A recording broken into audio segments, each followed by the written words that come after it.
எங்கே தான் இந்த மொட்டை வெயில் நடந்து போயிட்டுருக்கேன் தானே பார்க்குறீங்க. சொல்கிறேன், இந்த விலாகோட கடைசியில் சொல்கிறேன். இது பார்த்திங்கன்னா தேர்ஸ்டே அன்னைக்கு போல் எடுத்த விலாக் தான். முந்தின நாள் வந்து சாப்பாடு மிச்சமானதுனால அதில் தண்ணி ஊற்றி மூடி வச்சுட்டேன். மறுநாள் சாப்பிட்டுக்கலாம்னு சொல்லிட்டு பழையதாக சாப்பிட்டுக்கலான்னு தயிர் போட்டேன், கொஞ்சம் உப்பு, இது ரெண்டுத்தையும் சேர்த்து நல்லா பிசைஞ்சு மோராகவும் குடிக்கலாம், இல்லை பழைய சாதமாகவும் குடிக்கலாம். குடிக்கும்போது வயிற்றுக்கும் நல்ல இதமாகவும் இருக்கும், குளிர்ச்சியாகவும் இருக்கும்.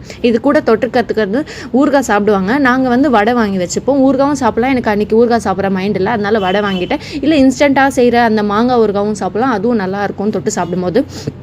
சில சமயம் நாங்கள் என்ன பண்ணுவோம்னாக்கா, இதில் வந்து தேங்காய் போட்டு சாப்பிடுவோம். பழைய சாதத்தில் தேங்காய் போட்டு சாப்பிடும்போது அந்த சாதமும் அதோடு சேர்ந்து அந்த தேங்காவும் மென்னும் போது நல்லா டேஸ்ட்டாகவும் இருக்கும். நமக்கு வயிற்றில் புண்ணு ஏதாவது இருந்தாலும் ஆறிடும். ரெண்டுமே சேர்த்து சாப்பிடும்போது பெனிஃபிட்ஸும் நமக்கு டபுளாக கிடைக்கும். என்னடா இது 2 கப்பு காட்டுறேன் தானே பார்க்குறீங்க. காலைல க்ரீன் டீ குடித்தேன், அதுக்கப்புறம் பழைய சாதம் சாப்பிட்றேன். 2 hours கேப் இருந்துச்சு நடுவில். இந்த மாதிரி காம்பினேஷனில் எத்தனை பேர் சாப்பிடுவாங்கன்னு எனக்கு தெரியல. நான் தான் அன்றைக்கி சாப்பிட்டேன். கடைக்கு தான் கிளம்பிட்டு இருக்கேன். எப்போவுமே பைக்கில் தான் போவேன். இன்றைக்கி அவர் கொஞ்சம் வெளியே வேலை இருக்கிறதுனால நீயே போயிடு. நான் கூட சரி நடந்து போனால் நல்லா தானே இருக்கும், வாக்கிங் பண்ண மாதிரி ஆகும் அப்படின்னு சொல்லிட்டு காலையில் வெயிலில் போய் நான் வாக்கிங் பண்ணணும்னு நினச்சி பார்த்தீங்களா, என்னோட குத்தம் தான். சரியான வெயில். அந்த டைம் என்ன கிளம்புன்ற மாதிரி இருந்துச்சு. பார்த்தீங்கன்னா 12:30 மணி போல் இருக்கும். நம்மளாச்சும் பரவாயில்ல, கொஞ்சம் தாங்கிப்போம். இந்த சின்ன பசங்க, ஸ்கூல் போகிற பசங்க, வயசானவங்க, இவங்கெல்லாம் தான் நிறைய பேர் ரோட்டில் நடந்து போயிட்டு இருந்ததை பார்த்தேன். அவங்களுக்குலாம் எவ்வளோ கஷ்டமாக இருக்கும். உச்சி வெயில் மண்டையை பொழக்குது. அதான் தடவி பார்க்குறேன் எவ்வளோ வெயில் கொளுதுதுன்னு மண்டைக்குள்ளே இறங்குது.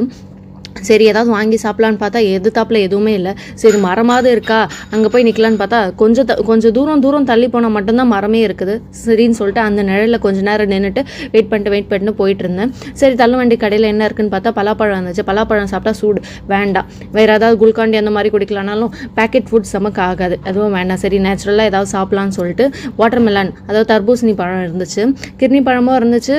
சரி தர்பூசணி நம்ம வாங்கினோடனே கட் பண்ணி வச்சுருக்கிறதுனால சாப்பிட்றதுக்கு ஈஸியாக இருக்கும்னு சொல்லிட்டு அதையும் வாங்கிட்டேன். அந்த அக்கா கிட்ட இது கொடுங்கன்னு சொல்லி கேட்டேன். இல்லைம்மா நீ இதுவே வாங்கிக்கோ, இது டபுளாக வரும் அப்படின்ற மாதிரி கொடுத்தாங்க. அந்த அக்காவுக்கு எவ்வளோ பெரிய மனசு.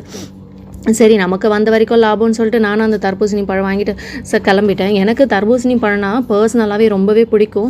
அது சாப்பிட்றதுக்கும் அது சாப்பிடும் போதே எனக்கே தெரியாது, ஏதோ ஒரு இனம் புரியாத சந்தோஷமாகவே இருக்கும்.